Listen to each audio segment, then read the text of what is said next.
دم باندې پیسې اخیستل ټیک دی او که نه ټیک دی او د نکاح او د امامتۍ خو دې وپېژندلې که نه ستا زما خیال څه سوال دی څه سوال دی د جرمانې روپۍ علامه یوسف لودیانوي صاحب لیکلي دي چې د جرمانې روپۍ اخیستل دا د شاګرد نه ټیک نه دي دا به نه اخلي چې د جرمانې روپۍ واخلي لیکن د ماشوم نه چې جرمانه نه اخلي یا سزا نه ورکوي دی بیا راضي نه دی بیا راضي نه نو علامه صاحب وي او فقهاو بیا یو قاعده یې ده حنفي فقهاو ښه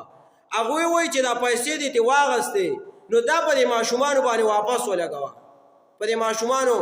واپس ولګوه لکه که ستاسو خیالي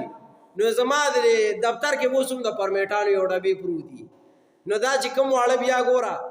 دی چې دی نو دی نو راغلی دی نه ما 10 روپۍ واخیستې جرمانه د بل نه مې واخیستې دی نه 80 روپۍ جوړ شو په دې یو ډبې پرمیټانو شو په 80 روپۍ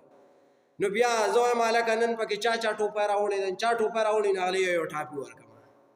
یو کیسه شوه هلکه چا اودس کړی دی او لامبلي دی او پاکې جامې اغوستې دی او مدرسې ته راغلی پاس دی نو چې هغه پاس نو 2 هغوی له ورکړم دا هلکان پکې ناست دوی پوهېږي زما پرې ترتیب دا سبق له چې کوم راځي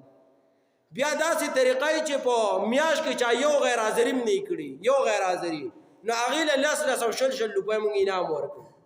10 او شل دا دې دپاره چې دا څوک چې راغلی دی چې د ده دا